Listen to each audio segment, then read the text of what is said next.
Continuamos en el espacio Simplemente ID por Televisora del Táchira. Nos encanta hoy poder conversar con Carlos Casanova, coordinador del posgrado de frontera de la Universidad de los Andes en Táchira.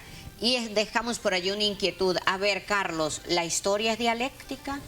Pues fíjate, no debería hacerlo. No debería hacerlo porque... Pero se repiten. En el caso de Venezuela se repite la historia de Cuba. Y esto tiene que ver con el pensamiento político e ideológico. ¿Y qué se puede hacer para...? Bueno, básicamente... Para no causar tanto duelo en las sociedades, nidos vacíos como los que estamos viviendo en Venezuela. Es que fíjense que lo que sucede en Cuba sucede en Venezuela y sucede en Nicaragua. Ahora bien, no sucedió en la época de Bolivia con Evo Morales. ¿Por qué? Porque Evo Morales no copió el modelo cubano. Ese es el problema. Que hemos copiado el modelo que fracasó, el modelo cubano. Si nosotros abandonamos, si el gobierno abandona el modelo cubano y asume el modelo noruego, el modelo de Rusia, el modelo de China... De Dinamarca, de los daneses. Este país fuera otro, sería otro. Pero es que copiaron el modelo equivocado. Ahora viene otro problema. ¿Con usted discutieron este modelo? No, con usted no discutieron este modelo. ¿A usted le preguntaron si quiere vivir en este modelo? Tampoco. Entonces, ahora bien, el 80% de los venezolanos no quiere este modelo. Y yo creo que buena parte de los chavistas tampoco. La gran pregunta es, ¿y por qué el gobierno no escucha al venezolano que le dice, mire, hay que cambiar las políticas económicas? ¿Por qué? ¿Y por qué no lo cambia? ¿Por qué si el venezolano pide cambio, no cambias? Ese es el gran problema, eso es lo otro. Para decir, estamos en un diálogo de sordos. El venezolano quiere cambio y el gobierno dice no. Pero hermano, mire dónde usted tiene a Venezuela. Venezuela hoy es una nación de 8 millones de venezolanos en el exterior. Una nación. ¿Hay maneras de cambiar? Bueno, pero por supuesto cambiar la política económica de Venezuela es volver a la Constitución para volver a tener prosperidad. Así de sencillo. ¿Todo está en la Constitución, Carlos? Todo está en la Constitución. ¿Usted que es abogado? Salvo lo que se está haciendo del Estado comunal.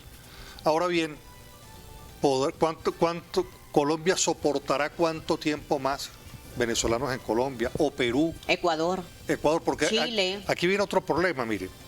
Venezuela es un país con unas bondades impresionantes. Venezuela se construyó geográfica y poblacionalmente de forma homogénea.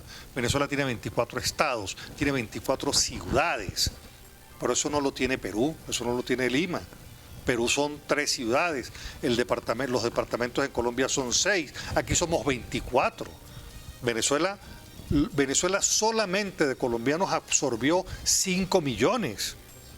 Precisamente porque la distribución geográfica... Lo permite. Lo permitió. Y lo permitía en ese momento. Pero eso no es lo que sucede en los países latinoamericanos. Entonces, cuando uno encuentra en Colombia la gente molesta por la migración, uno lo entiende. Es que le incorporaste a Cúcuta 200.000 personas que antes no tenía. Y eso afecta a servicios, afecta a todo.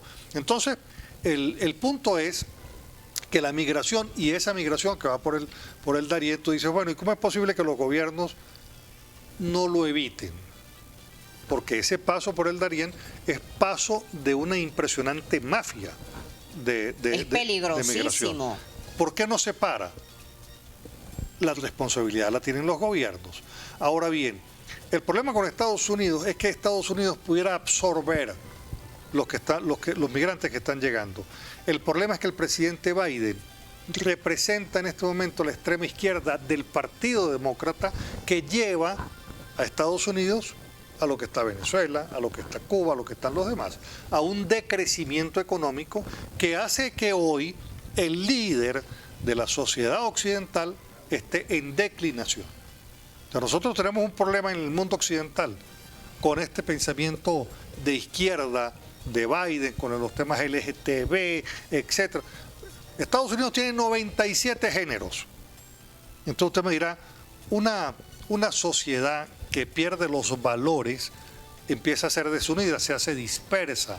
Eso es lo que está sucediendo con la sociedad americana como consecuencia del impulso que da Biden. Carlos, y los demócratas. Y las consecuencias de la migración, pudiéramos puntos fundamentales hacia lo externo, los países, mira, hablemos de México, Estados Unidos, España, Chile, Colombia, Ecuador, Perú.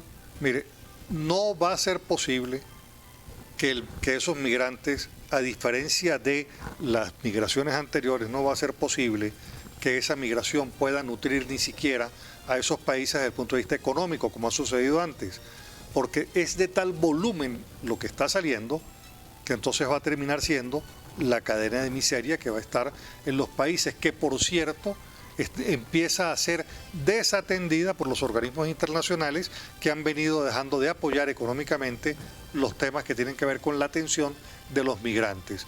Es una situación muy delicada porque entonces ahora todo se va y se concentra en los temas donde está la guerra.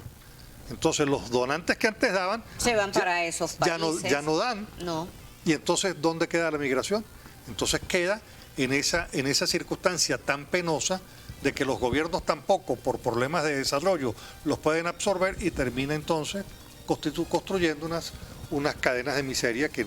¿Qué se debe hacer en estos últimos segundos que nos quedan para evitar esas consecuencias negativas hacia lo interno, es decir, Venezuela, y hacia lo externo, países que están recibiendo migrantes venezolanos? En el caso de Venezuela es que Venezuela no va a lograr ni siquiera su desarrollo con estas políticas económicas, porque Venezuela hoy es una sociedad de adultos mayores,